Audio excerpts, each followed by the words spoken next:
नमस्कार दोस्तों, MP current affairs के वीडियो में आपका बहुत बहुत स्वागत है, जिसमें हम बात करेंगे 30 से 31 दिसंबर 2020 के मध्य प्रदेश समसामयिकी के मोस्ट इम्पोर्टेंट क्वेश्चन जो मध्य प्रदेश की आगामी प्रतियोगी परीक्षाओं के लिए महत्वपूर्ण हैं। आइए स्टार्ट करते हैं इस वीडियो का फर्स्ट क्वेश्चन। इंदौर में भारतीय पत्रकारिता महोत्सव का आयोजन कब किया जाएगा? पत्रकारिता महोत्सव का आयोजन ये फरवरी 2021 में किया जाएगा। ये फरवरी 2021 में इंदौर में भारतीय पत्रकारिता महोत्सव का आयोजन किया जाएगा। भाषाई पत्रकारिता के नए आयामों की खोज और पत्रकारिता के गुणात्मक विकास के उद्देश्य से यह आयोजन किया जाएगा। आयोजन 10 वर्षों से निरंतर किया जा रहा है। इस आयोजन को स्टेट प्रेस क्लब द्वारा आयोजित किया जाता है और इस बार वृहद रूप देने का संकल्प लिया गया है। नेक्स्ट क्वेश्चन है कि मध्य प्रदेश में शासकीय जमीन मुक्त कराने के लिए कौन सा अभियान चलाया जा रहा है? जिसका सही जवाब है माफिया मुक्त मध्य प्रदेश का संकल्प। ये शासकीय जमीन मुक्त कराने के लिए अभियान चलाया जा रहा है। माफियाओं के विरुद्ध नवंबर से अब तक 300 करोड़ रुपए की कीमत की शासकीय जमीन कराई गई है। मुक्त जोर शोर से जारी है यह अभियान। आप देख रहे होंगे माफिया मुक्त मध्य प्रदेश का संकल्प। मध्य प्रदेश में खाद और औषधि मिलावट अध्यादेश 2020 के अंतर्गत कौन सी नई धारा जोड़ी गई है? मिलावट के जो मिलावटखोरी चल रही है उसके तहत खाद और औषधि मिलावट अध्यादेश 2020 के अंतर्गत धारा 273 का जोड़ी गई है, यानी 273 का जोड़ी गई है। 29 दिसंबर 2020 को मध्य प्रदेश की जो कैबिनेट हुई है उसमें अध्यादेश को मंजूरी दी गई है, जिसमें मध्य प्रदेश में खाद और नशीली दवाओं के मिलावट के लिए दोषी पाए गए लोगों को आजीवन कारावास की सजा का प्रावधान किया गया है। इस अध्यादेश को आधिकारिक रूप से दंड कानून मध्य प्रदेश संशोधन अध्यादेश 2020 कहा गया है। भारतीय दंड संहिता आईपीसी में 5 साल की कैद और 1 लाख रुपए का जुर्माना या दोनों की समाप्ति की तारीख से परे खाद्य सामग्री बेचने वालों के लिए एक अलग खंड इसमें पेश किया गया है। दंड कानून मध्य प्रदेश संशोधन अध्यादेश 2020 के अंतर्गत भारतीय दंड संहिता की जो धारा है 272, 273, 274, 275 और 276 में संशोधन कर 6 माह के कारावास और 1000 रुपए के जुर्माने के स्थान पर आजीवन कारावास और जुर्माना प्रतिस्थापित किया गया है। मिलावट करने वालों को अब आजीवन कारावास होगा। इस अध्यादेश में मिलावट कर सामग्री बेचने वाले को दंड मिलेगा, व्यापारी को दंड नहीं मिलेगा। जहां वस्तु बनती है दोषी उसी कारखाने का मालिक होगा। इसमें नई धारा में 273 का को जोड़ा गया है, जिसमें एक्सपायरी डेट के खाद्य पदार्थ के विक्रय पर 5 साल का कारावास और 1 लाख रुपए का जुर्माना अथवा दोनों का प्रावधान इसमें किया गया है। हाल ही में मध्य प्रदेश में परिवेदना निवारण प्रबंधन प्रणाली का शुभारंभ किया गया है। यह प्रणाली किस विभाग से संबंधित है? परिवेदना निवारण प्रबंधन प्रणाली शिक्षा विभाग से संबंधित है। स्कूल शिक्षा राज्य मंत्री इंदर सिंह परमार ये स्वतंत्र प्रभार राज्य मंत्री हैं। 29 दिसंबर 2020 को शिक्षक और विभागीय कर्मचारियों की शिकायत दर्ज कराने के लिए परिवेदना निवारण प्रबंधन प्रणाली का जो शुभारंभ किया गया है। इसमें शिकायतकर्ता के लिए दर्ज शिकायत की ऑनलाइन ट्रैकिंग की सुविधा उपलब्ध कराई गई है। मध्य प्रदेश के किस संभाग में मेरी साला मेरी जिम्मेदारी अभियान चलाया जा रहा है? मेरी साला मेरी जिम्मेदारी अभियान ये जबलपुर में शुरू हुआ था और जबलपुर में चलाया जा रहा है। अभी हाल ही में मुख्यमंत्री ने मेरी साला मेरी जिम्मेदारी अभियान की तारीफ की है। साला परिसरों को स्वच्छ एवं साला के शौचालयों को साफ सुथरा बनाए रखने और शौचालयों की नियमित रूप से साफ सफाई करने के लिए जबलपुर संभाग के पूर्व आयुक्त राजेश बहुगुणा की पहल पर मेरी साला मेरी जिम्मेदारी का कार्यक्रम एक अभियान के रूप में संभाग में चलाया गया है। वर्तमान में बी चंद्रशेखर ये आयुक्त हैं जबलपुर संभाग के। इस अभियान के चलने से साला के जो शिक्षक हैं उसमें पढ़ने वाले छात्र हैं उनके स्वच्छता के प्रति जागरूकता आने लगी है और वे अपना साला परिसर को साफ सुथरा रखने लगे हैं। पंचायत एवं ग्रामीण विकास मंत्री महेंद्र सिंह सिसोदिया ने मध्य प्रदेश जल एवं भूमि प्रबंधन संस्थान बाल्मीकि के नवनिर्मित मुक्ताकाश मंच का लोकार्पण किया है। इसका क्या नाम रखा जाएगा? ये मुक्ताकाश होगा, उसका नाम रखा जाएगा कलाकाश।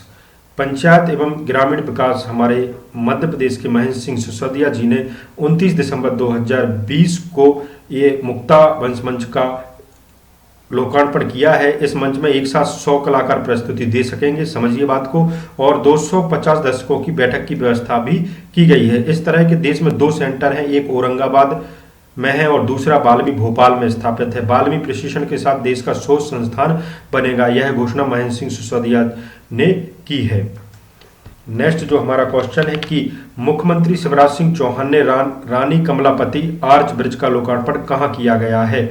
ये मुख्यमंत्री शिवराज सिंह चौहान ने रानी कमलापति आर्च ब्रिज का जो लोकार्पण किया है वो भोपाल में किया है। मुख्यमंत्री शिवराज सिंह जी ने 29 दिसंबर 2020 को रानी कमलापति आर्च ब्रिज और रानी कमलापति की प्रतिमा का लोकार्पण भोपाल में किया गया है।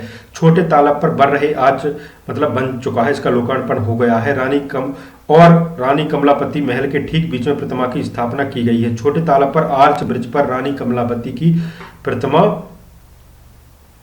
इसमें अगला जो इसकी डिटेल है वो देखते हैं हम। ये आर्च ब्रिज लगभग 40 करोड़ की लागत से इस ब्रिज से भोपाल सहित प्रदेश के अन्य हिस्सों से आने वाले लोगों को फायदा होगा। गिन्नौर से किलोल पार्क के नजदीक BRTS कॉरिडोर तक स्टील आर्च ब्रिज की कुल लंबाई 200 मीटर है। इसके दोनों तरफ 534 मीटर की अप्रोच रोड बनाई गई है। आर्च ब्रिज की चौड़ाई 10.75 है, 10.75 मीटर है। आर्च की ऊंचाई 30 मीटर है। ब्रिज के दोनों तरफ 2 मीटर का फुटपाथ का भी निर्माण किया गया है। इसकी और डिटेल है, इसमें क्या है, कमलापति के बारे में डिटेल है। कमलापति के बारे में देखते हैं हम। मुगल साम्राज्य के पतन के बाद चकला गन्नौर के गौड़ राजा निजाम शाह, ये निजाम शाह की पत्नी थी रानी कमलापति, जिसमें निजाम की हत्या के बाद वह अपने बेटे नवल शाह के साथ भोपाल आ गई थी। बताया जाता है ये कमलापति का दोस्त था मोहम्मद खान और इसकी मदद से ये रानी को हासिल करना, मतलब ये मोहम्मद खान था, मोहम्मद खान जो था वो कमलापति का दोस्त था। राजा निजाम शाह के उसके जो भी उनके हत्यारे थे उनको बदला लेना चाहती थी, तो लेकिन लाल घाटी पर इसमें मोहम्मद खान रानी को हासिल करना चाहता था और लाल घाटी पर रानी कमलापति के बेटे नवल शाह और मोहम्मद खान का युद्ध हुआ। इसमें 16 वर्षीय नवल शाह शहीद हो गया था। मतलब हत्या के बदला लेने के बाद में वो रानी को हासिल करना चाहता था, ऐसा था। मैं कुछ समझा नहीं पाया। नवल शाह की मृत्यु की सूचना देने के लिए मनु आभन टेकरी से काला धुआं किया गया। इसके बाद कमलापति ने अपने महल से छोटे तालाब में जल समाधि ली थी। अब समझिए, भोपाल के छोटे तालाब में जल समाधि ले ली थी ताकि उन्हें कोई छू ना पाए। भोपाल में 300 साल पहले बने 7 मंजिला कमलापति महल का कुछ हिस्सा पानी में डूबा हुआ है। भोपाल में 1989 से यह महल भारतीय पुरातत्व संरक्षण के अधीन है।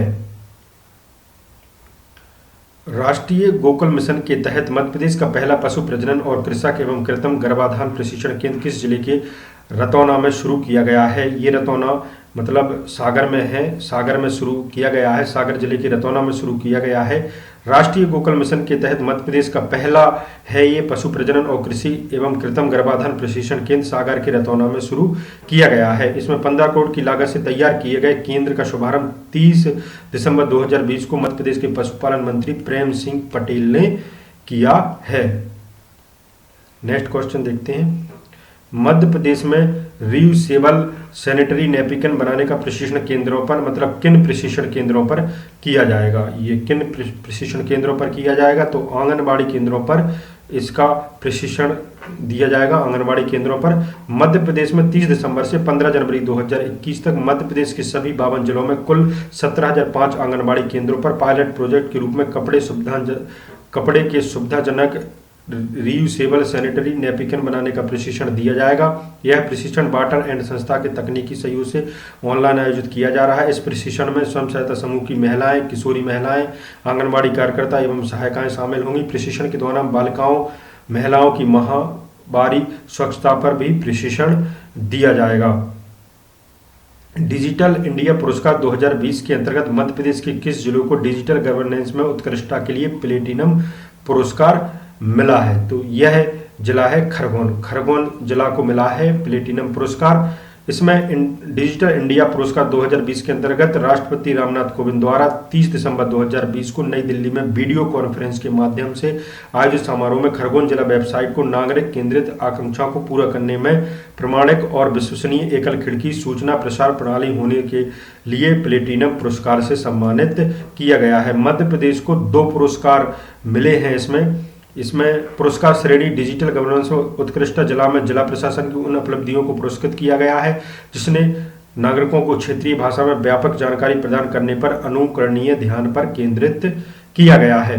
मध्य प्रदेश सरकार के श्रम विभाग द्वारा संचालित प्रवासी श्रमिक और रोजगार सेतु पोर्टलों को महामारी में नवाचार श्रेणी में उत्कृष्टता के लिए भारत के राष्ट्रपति द्वारा इसमें सिल्वर अवार्ड से सम्मानित किया गया है। ये पोर्टल कोविड-19 महामारी के दौरान प्रवासी और अन्य श्रमिकों की पहचान, पंजीकरण, कौशल और रोजगार सुविधा को प्रदान करने के लिए पुरस्कृत किए गए हैं। ये 6 श्रेणियों में से 2 मध्य प्रदेश के खातों को पुरस्कार मिला है। Digital India award digital governance में अनुकरणीय पहलों और प्रथाओं को सम्मिलित करने के लिए इलेक्ट्रॉनिक्स और सूचना प्रौद्योगिकी मंत्रालय की एक पहल है, जिसमें 6वें डिजिटल इंडिया अवार्ड 2020 की घोषणा 6 श्रेणियों में की गई है। महामारी में नवाचार, डिजिटल गवर्नेंस में उत्कृष्टता, केंद्रीय मंत्रालय विभाग, डिजिटल गवर्नेंस में उत्कृष्टता राज्य या केंद्र शासित प्रदेश, डिजिटल गवर्नेंस में उत्कृष्टता जिला, ओपन डेटा चैंपियन और अनुकरणीय उत्पाद। इसमें ये 6 श्रेणियों में इस बार पुरस्कार दिए गए हैं। ये बात करेंगे वन लाइनर फैक्ट की। राजमाता विजयाराजे सिंधिया कृषि विश्वविद्यालय के अंतर्गत संचालित फल और अनुसंधान केंद्र ईंट खेड़ी जिला भोपाल में स्थित है। केंद्रीय कृषि अभियांत्रिकी संस्थान नबीबाग जिला भोपाल में स्थित है। आकांक्षा योजना के तहत जनजातीय वर्ग के विद्यार्थियों को दी जा रही है निःशुल्क कोचिंग। 800 विद्यार्थियों को राष्ट्रीय प्रतियोगी परीक्षाओं के लिए कोचिंग देने का लक्ष्य रखा गया है। मध्य प्रदेश में पल्स पोलियो टीकाकरण अभियान 17 से 19 जनवरी 2021 तक चलाया जाएगा। बात करेंगे हम एमपी करंट अफेयर्स के टॉपिक। तो इस टॉपिक ये 29 दिसंबर को जो वर्चुअल बैठक हुई थी मध्य प्रदेश कैबिनेट की, उससे संबंधित अध्यादेश जारी किए गए थे। तो ये सारे अध्यादेश हमने इसमें कवर किए हैं टॉपिक के माध्यम से। तो मध्य प्रदेश मंत्रिपरिषद ने 29 दिसंबर 2020 को मध्य प्रदेश लोक सेवाओं की प्रदान की गारंटी संशोधन अध्यादेश 2020 का अनुमोदन किया गया है। इसमें इस विधेयक में ये अध्यादेश 2020 के रूप में प्रभावशाली करने का विभागीय प्रस्ताव को अनुमोदन किया गया है तथा अनुशासनिक विधिक कार्यवाही करने हेतु लोक सेवा प्रबंधन विभाग को इसमें अधिकृत किया गया है। शिवराज सिंह चौहान की अध्यक्षता में सीएम की अध्यक्षता में 29 दिसंबर 2020 को जो मंत्रिपरिषद की वर्चुअल बैठक हुई है उसमें 12 अध्यादेशों को अनुमोदन कर राज्यपाल की स्वीकृति के लिए भेज दिया है। आपको पता है कि 28 से 30 दिसंबर का जो विधानसभा सत्र था वो कैंसिल हो गया है। इस कारण अध्यादेश लाना पड़े हैं और कोई भी अध्यादेश लाया जाता है, कोई भी कानून को पास नहीं किया जाता है तो अध्यादेश लिया जाता है। ये कैबिनेट में अध्यादेश का अनुमोदन किया गया है, राज्यपाल के पास भेज दिया गया है। हमारा दूसरा है कि मध्य प्रदेश राज्य पिछड़ा वर्ग आयोग संशोधन अध्यादेश 2020 का अनुमोदन किया गया है। इसमें भी वही ये पिछड़ा वर्ग तथा अल्पसंख्यक कल्याण विभाग को इसमें अधिकृत किया गया है। पहले पूर्व में 26 दिसंबर 2020 को इसमें अनुमोदन किया गया था कि विधानसभा में इसको पारित करा लिया जाएगा, लेकिन ये कैंसिल हो गया, विधानसभा सत्र यानी निरस्त हो गया, इस वजह से नहीं हो पाया। मध्य प्रदेश बेट द्वितीय संशोधन अध्यादेश 2020 का भी अनुमोदन किया गया है। इसमें ये जो मध्य प्रदेश, आप समझिए मध्य प्रदेश बेट और द्वितीय अध्यादेश संशोधन है जो वो अनुशासनिक विधिक कार्रवाई हेतु वाणिज्य कर विभाग को अधिकृत किया गया है।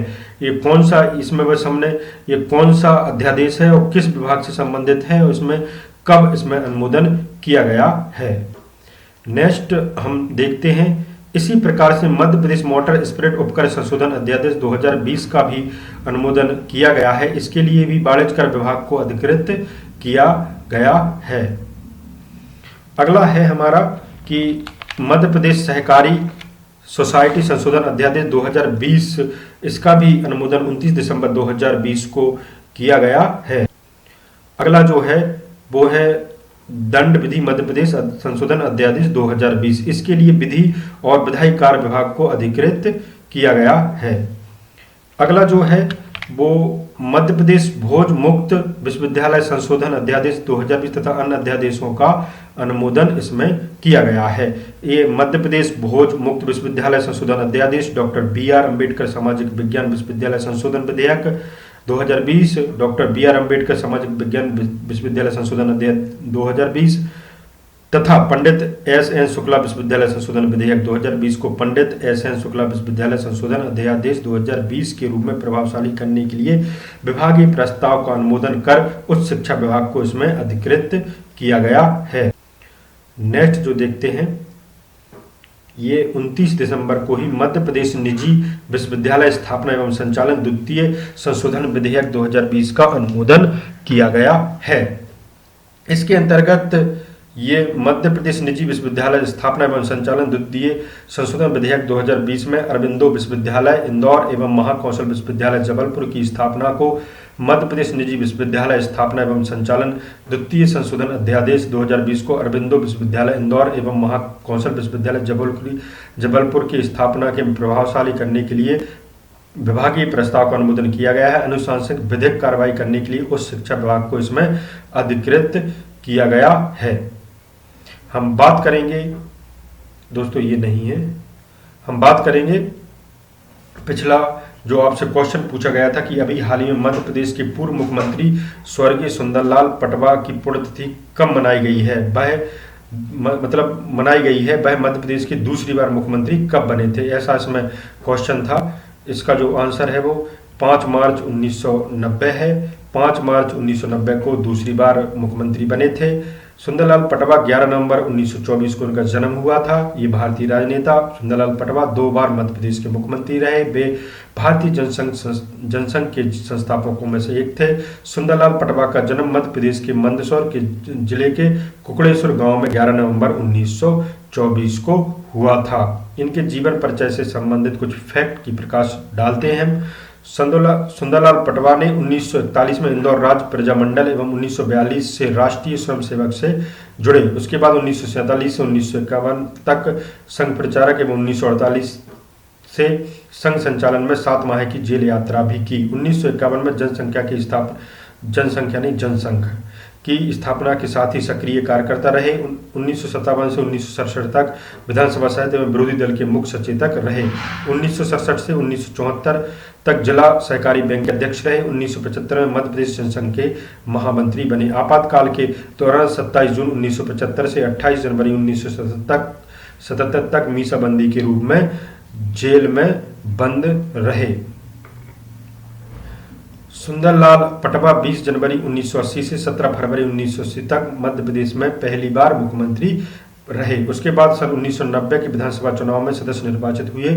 5 मार्च 1990 से 15 दिसंबर 1992 तक मध्य प्रदेश के मुख्यमंत्री रहे।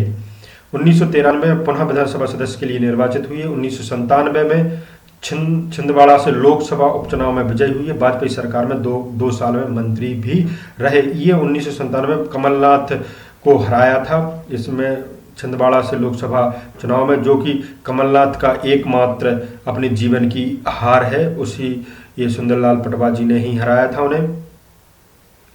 ये जो मुख्यमंत्री के रूप में रहे हैं, सबसे ये 16वें क्रम के मुख्यमंत्री बने थे। इससे पहले वीरेंद्र कुमार सखलेचा मध्य प्रदेश के मुख्यमंत्री थे। वीरेंद्र कुमार सखलेचा 18 जनवरी 1978 से 19 जनवरी 1980 तक मध्य प्रदेश के मुख्यमंत्री रहे। उसके बाद सुंदरलाल पटवा मध्य प्रदेश के मुख्यमंत्री रहे। 20 जनवरी 1980 से 17 फरवरी 1980 तक पहली बार मध्य प्रदेश के मुख्यमंत्री रहे। उसके बाद राष्ट्रपति शासन लागू हो गया था 18 फरवरी 1980 से 8 जून 1980 तक। 22वें क्रम के रूप में श्यामा चरण मुख्यमंत्री बने।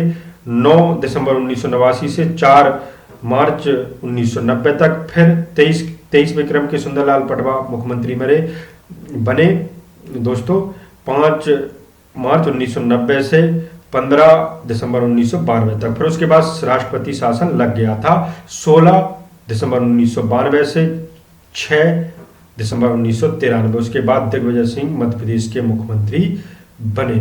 आज का जो आपसे क्वेश्चन है कि सीएम शिवराज सिंह चौहान ने बड़वानी के थावा बावड़ी में स्वतंत्रता सेनानी शहीद भीमा नायक के स्मारक को किस वर्ष लोकार्पण किया था? 2016, 2017, 2019, 2020 में से एक आंसर सही है, जिसका आंसर आपको कमेंट करके बताना है। और दोस्तों, वीडियो आपको अच्छा लगे तो आप लाइक ज़रूर कर दें। ये 2 दिन के वीडियो हम बना नहीं पाए थे, तो इस वजह से हमने वीडियो की बनाया दोस्तों। और आपको इससे संबंधित किसी प्रकार का भी कोई डाउट होता है या आप सजेशन देना चाहते हैं तो आप कमेंट ज़रूर किया करें दोस्तों। ये 2 दिन में बहुत बिजी रहा, इस वजह से नहीं बना पाया दोस्तों। लेकिन ये MPPSC के जो भी और MP पुलिस कांस्टेबल के स्टडी मटेरियल है, ऑनलाइन टेस्ट हैं, वो 1 जनवरी से स्टार्ट हो रहे हैं। 1 जनवरी को हमारा पहला MPPSC का ऑनलाइन टेस्ट अपलोड हो जाएगा दोस्तों, और कंटिन्यू चलेंगे। तो हमारा यह वीडियो देखने के लिए बहुत बहुत धन्यवाद दोस्तों। Thank you.